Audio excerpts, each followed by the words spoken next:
Est-ce que vous vous êtes déjà demandé s'il y avait un lien entre tous les livres de la Bible? Et s'il y en a un, quel serait-il? Ou alors peut-être que vous vous êtes demandé à quoi pouvait bien servir tout l'Ancien Testament si Jésus était le personnage principal de toute la Bible et qu'il n'arrive qu'au moment où on entre dans le Nouveau Testament. Peut-être que vous vous êtes demandé si c'était ok de commencer à lire la Bible aux évangiles, ou alors si on était obligé de tout lire avant, commençant par la Genèse et ensuite de se taper tout le Lévitique et tous les psaumes. Bien, si vous êtes déjà posé ces questions, bienvenue à tous dans cet épisode de Pasteur en formation. Parce qu'aujourd'hui, on va parler de la grande histoire de la Bible, de ses tensions, de ses résolutions et de toutes les péripéties au milieu. Parce qu'aujourd'hui, on va parler de théologie biblique.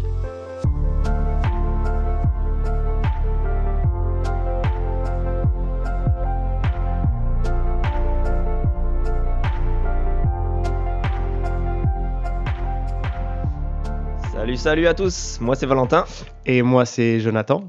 et bienvenue à Pasteur en formation, un podcast où on a envie de vous faire découvrir les bienfaits de la formation en théologie pour nous-mêmes, mais aussi pour servir dans l'église locale.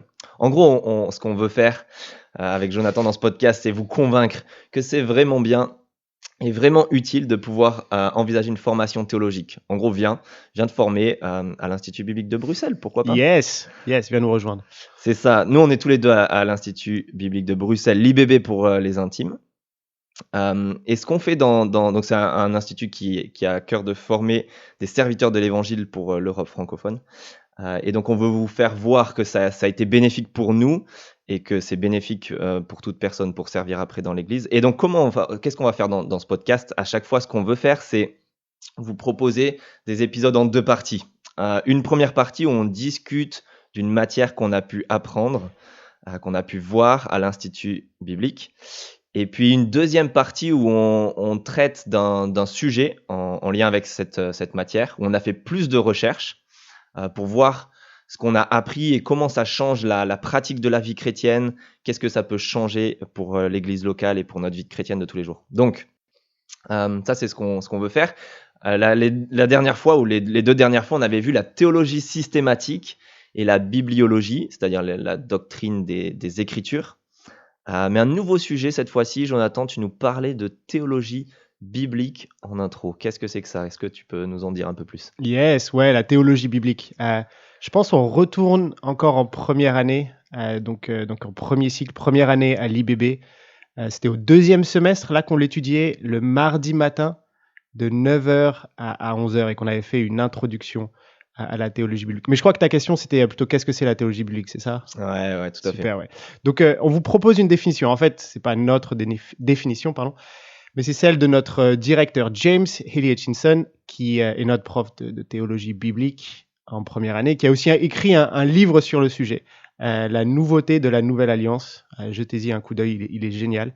Et donc dans ce livre, en fait, il dit que la théologie biblique, c'est la théologie du déroulement de l'histoire du salut telle qu'elle émerge d'une lecture inductive et progressive des livres bibliques effectués selon leur ordre canonique. Waouh. Est-ce que je répète? Ouais, s'il te Ok. plaît, répète-nous La ça. théologie biblique, c'est la théologie du déroulement de l'histoire du salut telle qu'elle émerge d'une lecture inductive et progressive des livres bibliques effectués selon leur ordre canonique.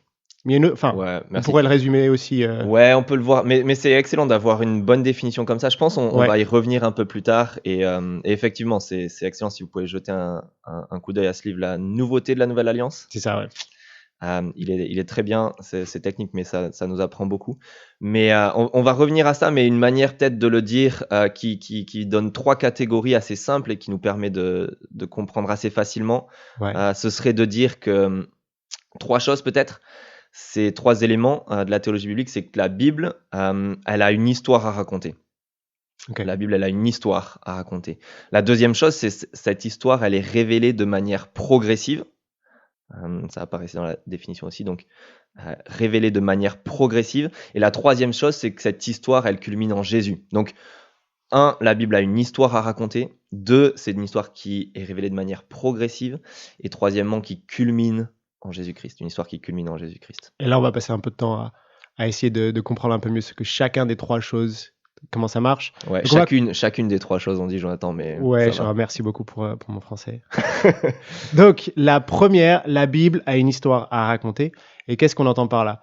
Je pense que la Bible, en fait, elle a tous les ingrédients d'une bonne histoire, en fait. Elle a un début en Genèse 1 et Genèse 2. On voit le Dieu créateur de l'univers, qui crée aussi l'humanité, qui leur donne un jardin.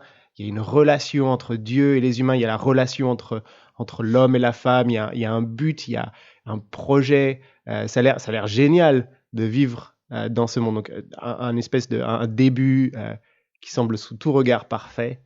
Il y a une fin aussi, on voit en Apocalypse 22 21 et 22, on voit la culmination de toute une histoire, où là encore, il y a une relation, c'est dans une ville maintenant, et c'est entre Jésus, son Église, il y a Dieu qui est présent parmi son peuple, une fin parfaite. Il y a une intrigue, parce qu'on a un problème en Genèse 3, l'homme qui se rebelle contre Dieu, qui le rejette.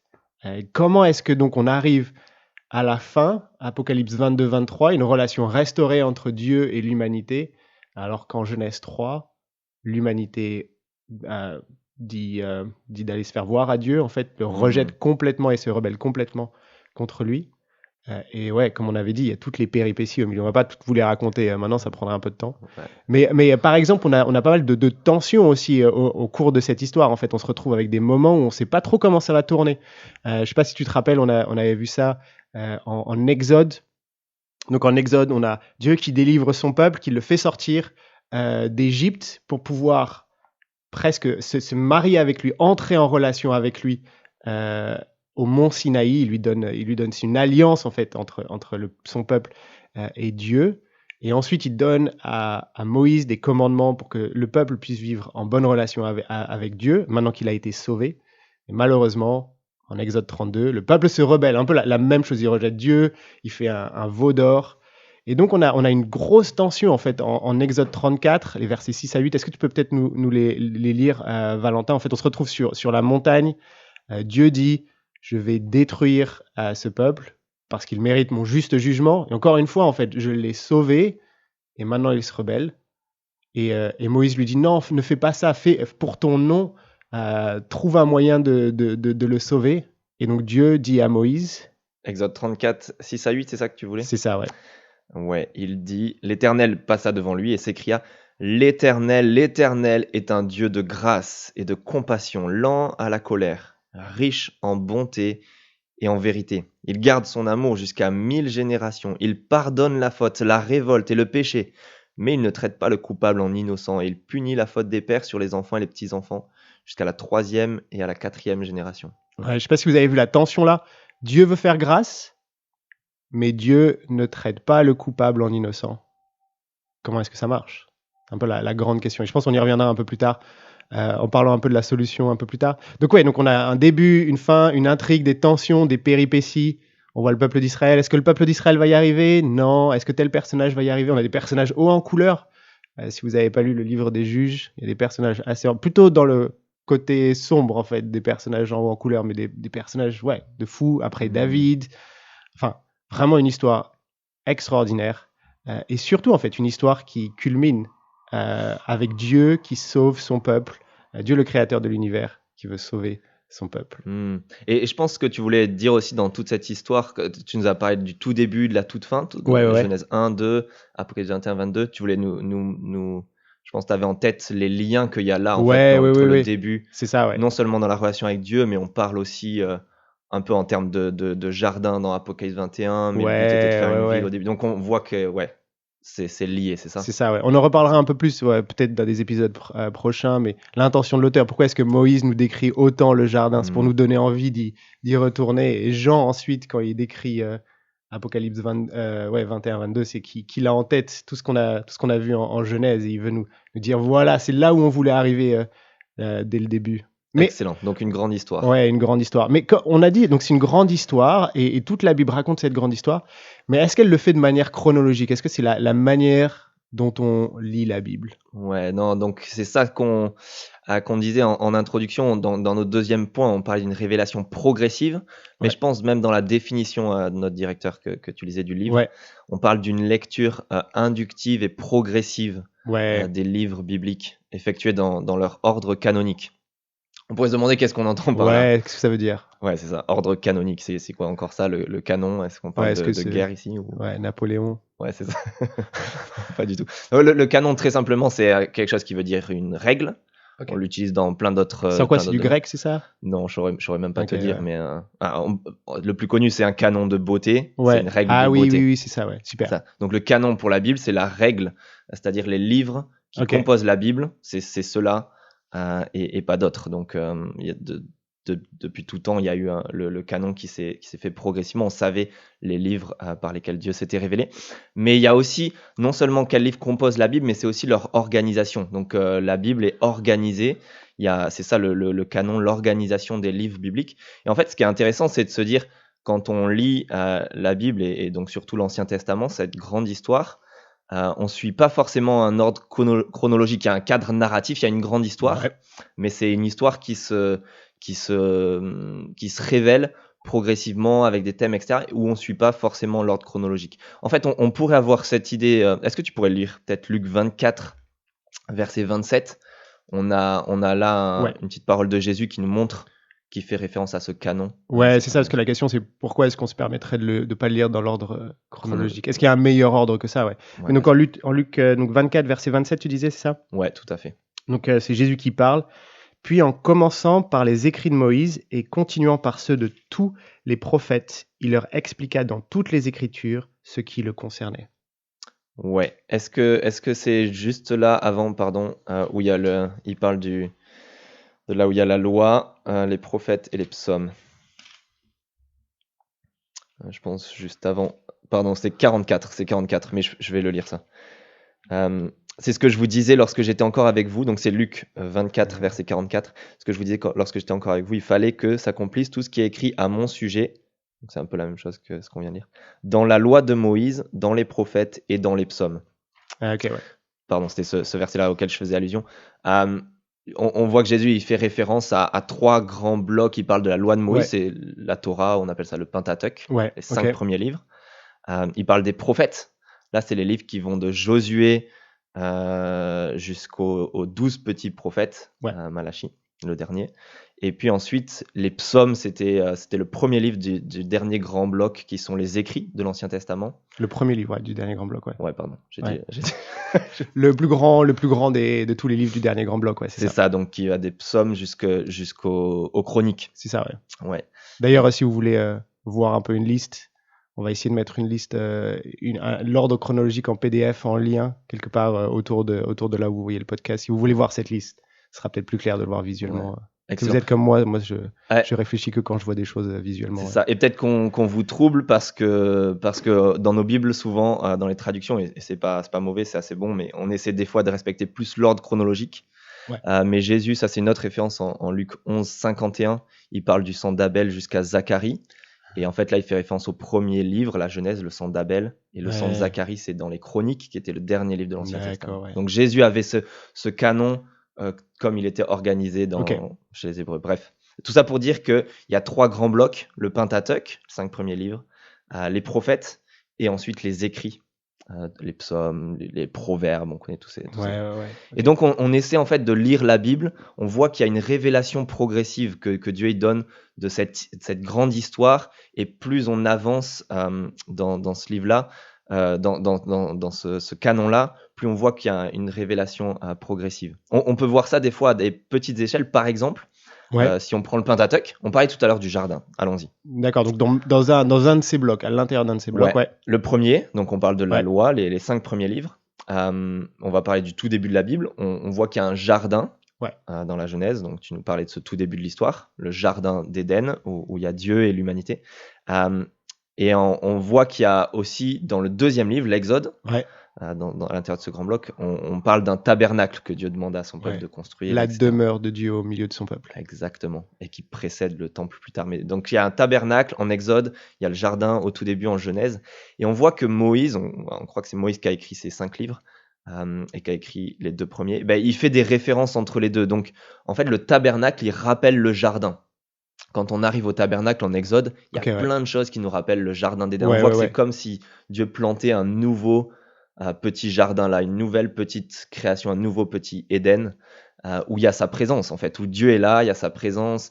L'entrée est tournée vers l'est, comme le jardin. Il est Il y a décoré avec des arbres. Il y a exactement, des il y a chérubins. plein de pommes. Il y a les chérubins qui gardent le chemin de l'endroit où se tient Dieu, Ouais, ouais. comme c'était le cas, etc. Mais en fait, c'est intéressant quand on lit dans le tout début de la Genèse, le jardin, on voit que Moïse, il a fait exprès de mettre des petites références au tabernacle plus tard. Il y a des choses qui sont bizarres pour un jardin. Ok. Par Par exemple, exemple, ouais.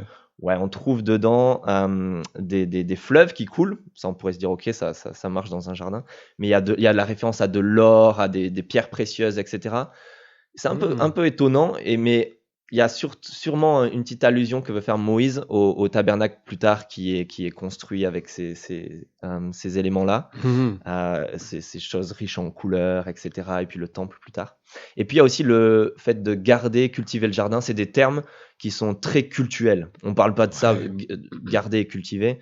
C'est servir en fait. On parle de servir Dieu dans un sens cultuel. Donc, Ouais, le vocabulaire, c'est ça. C'est du ouais. vocabulaire cultuel qui est appliqué à l'entretien du jardin. C'est ça. Et donc, quand on lit, on se rend compte que là, il y a quelque chose qu'on veut nous révéler à l'intérieur de ce premier grand bloc.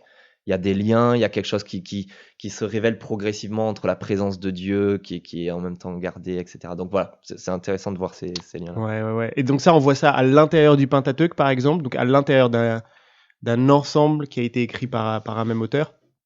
Mais on voit aussi ça à travers des blocs. Par exemple, moi, j'aime bien le livre d'Ésaïe. Et c'est assez intéressant. Donc Ésaïe, il prophétise des centaines d'années après Moïse, après l'écriture du Pentateuque.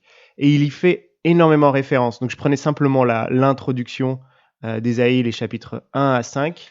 On voit par exemple au chapitre 1, il parle de Sodome et Gomorrhe. Par exemple, verset 10, « Écoutez la parole de l'Éternel, chef de Sodome, prêtez l'oreille à la loi de notre Dieu, peuple de Gomorrhe. » Sodome et Gomorrhe, ça n'existe plus au moment où Ésaïe parle, Ah ouais, mais il parle à Juda, à Jérusalem, et il leur fait référence à Sodome et Gomorrhe.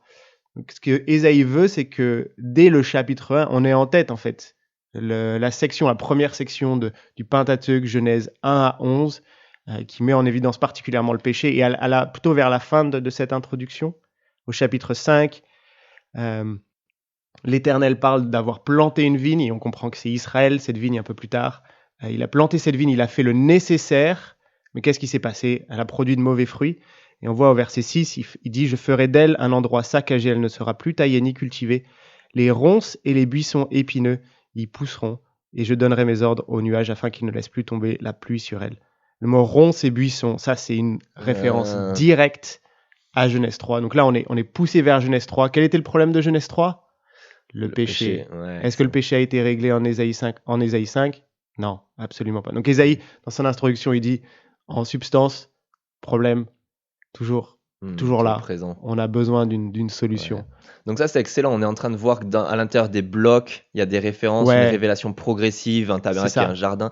Mais aussi, quand on passe un peu plus loin, en Ésaïe, dans les prophètes, ils se C'est ça. réfèrent au tout Exactement. début, ils reprennent ces thèmes-là. Exactement. En fait, alors, on peut lire Ésaïe sans avoir lu le Pentateuque, on en bénéficiera énormément, mais on bénéficie encore plus d'Ésaïe si on a en tête tout le Pentateuque, parce que quand Ésaïe écrit sa prophétie, il l'écrit à des gens qui ont très très bien en tête ce qui a été dit dans Genèse à Deutéronome, dans les 5 livres de la loi.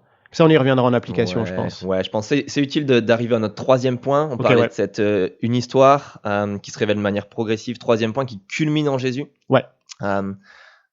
Et ouais, on pourrait citer quelques exemples juste qu'on a en tête pour voir ça. Ouais. Ça nous, en fait, ce qu'on veut voir avec et ce qu'on est en train de dire avec la théologie biblique, c'est que c'est riche, c'est haut en couleur, même pour comprendre le centre des Écritures qui est Jésus. Ça culmine en Jésus. Ouais. Bah, il y avait le mauvais verset que j'ai lu et que j'aurais pas dû lire.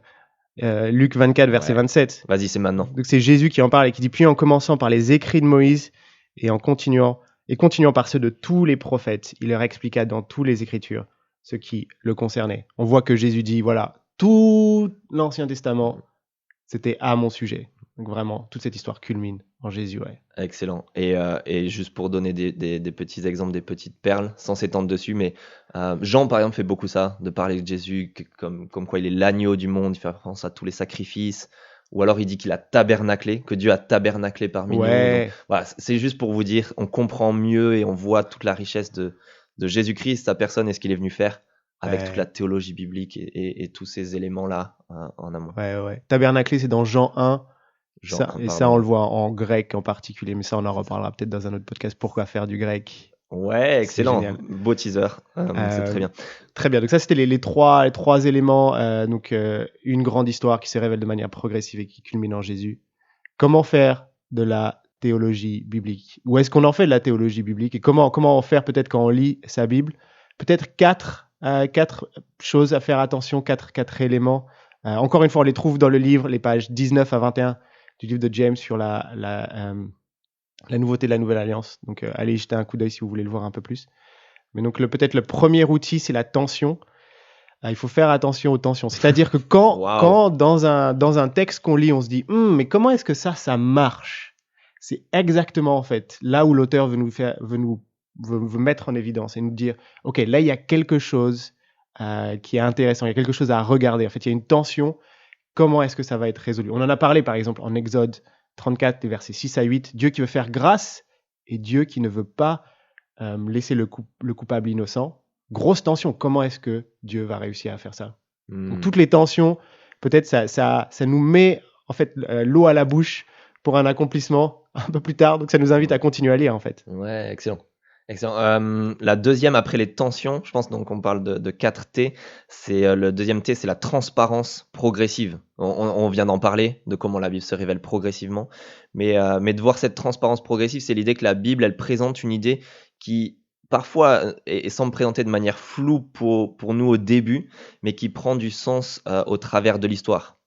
Les sacrifices qui plaisent à Dieu, tout le système sacrificiel en Lévitique, et comment en fait petit à petit on voit que c'est la manière dont on s'approche Ouais, de Jésus, mais qui culmine en Jésus-Christ, le véritable sacrifice. Mais aussi, peut-être comme on a parlé du jardin et du temple, ouais, ça c'est un bon exemple. On voit que petit à petit, il y a ce jardin, puis ce tabernacle, puis un temple, puis même Ézéchiel présente un temple avec un fleuve d'eau vive qui sort de là, etc. Et on ouais. comprend que c'est la manière de s'approcher de Dieu. En même temps, il y a des distances, etc. Et puis l'Épître aux Hébreux, en fait, nous parle de tout ça, à quel point ça nous enseignait à propos de ce qu'est venu faire Jésus-Christ. Mais voilà, ça c'est Ouais, pour dire il y a une transparence progressive. On comprend ouais. pas tout, mais petit à petit, Au début, euh, c'est des ombres, et exact. après, on voit la vraie chose Ouais. pour ce qu'elle est. Ouais. Et sur cette transparence progressive, en particulier, la Bible utilise ce qu'on appelle c'est la typologie. Donc, c'est un mot un peu technique, mais la typologie, en gros, c'est donc reconnaître quand un personnage ou autre chose de la Bible, un lieu par exemple, est utilisé comme un modèle qui préfigure un accomplissement plus tard dans la révélation.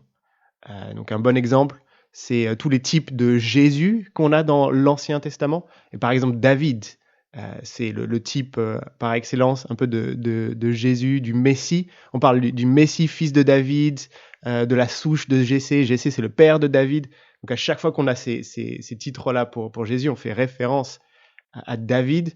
Un bon exemple, par exemple, c'est l'histoire de David et Goliath.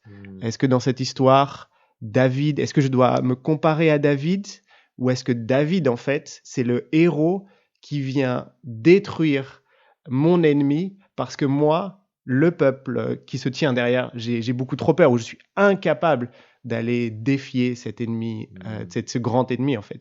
Et donc, même dans cette histoire, on voit Jésus, on voit le David, pardon, qui vient et détruit l'ennemi. Et donc, c'est un type de Jésus. Excellent. Je pense que tu vas nous en donner un autre dans notre prochaine partie dans 2 semaines, mais ça Yes. sera pour tout à l'heure. Et le quatrième T, on a parlé du coup de tension, de transparence progressive, de typologie. Après, on peut dire c'est la transformation. Ouais. L'idée que notre cœur brûle quand on voit, pour reprendre l'image des disciples en Luc 24, Ouais, symbolisait ça. c'est ça. Ils avaient leur cœur qui brûle quand Jésus leur révèle qui il est, mais on leur montre comment toutes les Écritures amènent au Messie, etc. Ouais. Mais nous, dès qu'on comprend ces images hautes en couleurs, cette histoire, cette tension, etc., ça nous fait brûler le cœur, mais ça nous transforme aussi Ouais, à l'image de la Christ. sagesse immense de Dieu qui a conçu ce plan à travers les centaines d'années, les millénaires, qui a tout amené pour l'accomplissement en Christ. Quand on comprend ça, on se dit, voilà, c'est pas simplement Jésus qui arrive comme un cheveu sur la soupe et qui règle le problème, c'est toute une grande histoire. L'histoire de l'humanité, en fait, qui se résume dans la solution en Jésus. C'est incroyable. Bah, c'est excellent, ça nous fait juste une petite finale pour lier tous les fils ensemble et Ouais. voir à quoi ça nous sert en termes d'application. Mais du coup, ce que tu viens de dire, c'est de voir que toute la Bible est intéressante. On n'a pas juste à lire Yes, le Nouveau toute la Bible est intéressante. Lisez toute la Bible. Toute la Bible. C'est ça. Mais ça casse un peu l'idée de se dire, ouais, si je veux trouver Jésus, il faut juste que je lise les évangiles ou les lettres du Nouveau Testament.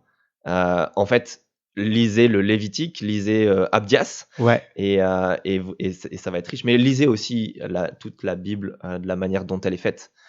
Progressivement, en voyant cette histoire qui se révèle progressivement, etc. Mais vas-y. Mais on ne veut pas vous décourager non plus. Hein. Lisez l'Évangile. Si vous n'avez jamais lu la Bible, et si vous avez des amis qui n'ont jamais lu la Bible, peut-être dites-leur, commencez par un Évangile. C'est ça où ils trouveront Jésus le plus rapidement. Mais c'est vrai que si vous avez l'opportunité de lire toute la Bible, ça va ne faire qu'enrichir votre compréhension du plan de salut de Dieu. Et ça, c'est le deuxième en fait, c'est que à travers cette la deuxième application, c'est qu'à travers cette grande histoire, quand on voit Dieu au centre de l'histoire qui accomplit ce plan de salut, ça nous permet de mieux comprendre le caractère de Dieu, qui il est. Ça nous permet de comprendre qu'est-ce que ça veut dire qu'il est gracieux, ce peuple qui s'est rebellé. Et on le voit dans l'histoire d'Israël, c'est tellement long et pénible. Lire le livre d'Osée et voir l'infidélité du peuple d'Israël. Dieu est prêt à quand même trouver une solution pour l'humanité qu'il a rejetée. Ça, on comprend toute la patience, tout l'amour de Dieu. La justice de Dieu, le fait qu'il ne peut pas laisser passer le péché impuni. Ça nous aide à pas simplement nous dire « Ok, c'est ok, je pêche, c'est pas un problème ». Donc vraiment, toute l'histoire de la Bible, en fait, toute la trame de cette grande histoire nous aide à comprendre le caractère de Dieu encore plus en profondeur. Ouais, excellent. Et je pense une dernière, si t'en as d'autres, vas-y. Ça nous aide aussi, mais ça, sans aller plus loin, ça nous aide à savoir lire la Bible de la bonne manière. On parlait de comprendre Jésus sans l'Ancien Testament, on peut le faire, on peut lire les évangiles, etc. Mais c'est utile en fait d'avoir l'Ancien Testament. Mais ça nous aide aussi à comprendre. Je faisais référence au temple en Ézéchiel.